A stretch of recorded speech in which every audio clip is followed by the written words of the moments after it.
Hello everyone, welcome back to the channel.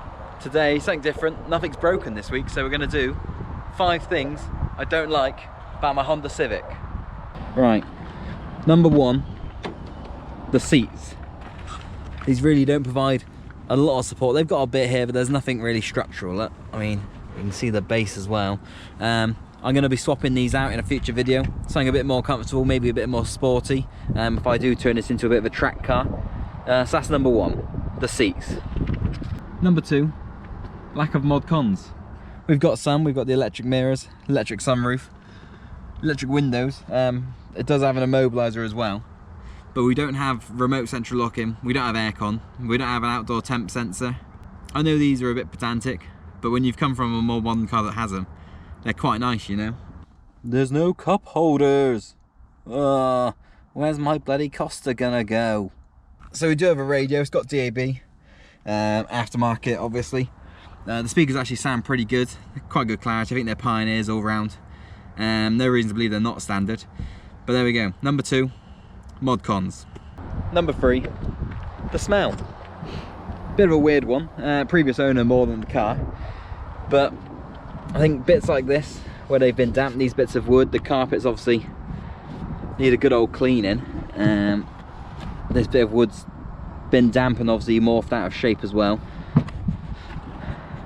It's got that smell of like an old church, old town hall, you know, old dry wood. Also the carpets need a good sprucing up. So, I don't know if you can see these, there's a few marks there. Some mysterious stains down by the passenger seat. So we will be doing a cleaning video for this car, you know, getting the carpets clean. The best job I can with the simple stuff I've got at home, like a hoover, maybe a pressure washer, drill with a brush attachment, sort of stuff like that. But that's number 3, the smell. Right, so for number 4, we've got every Honda owner's Achilles heel. Lack of torque from the petrol engines. So we see there, we go up to 7,000 RPM on the D series. It's an eco engine, so we're not expecting a lot. It's actually quite good at the top end, you know, 4,500 RPM upwards. It's very nice. But low down, you're really lacking the torque, and that's amplified by the fact that they've put a gearbox on with quite a long final drive. So what that long final drive means is that in second gear, you could get up to about 65 miles per hour on the clock. Right, second gear, foot flat. 40, 50, 60, 65 in second. It just feels really weird because it's sort of drawn out longer than you think it needs to be. But we know why they do it. It's for the economy. It's an economy box. But there we go. Number 4, lack of torque and long gears. Number 5, road noise and suspension knocks. So on this car we've got an Ovation at the front, an Ovation Eco Vision. It's actually one of 4 different brands of tyre on this car. So that's how you know it's really set up well for the handling. You know, the road noise is going to be pretty decent. So for the suspension knocks, I know I've done a bit of work to the suspension to stop the obvious knocks.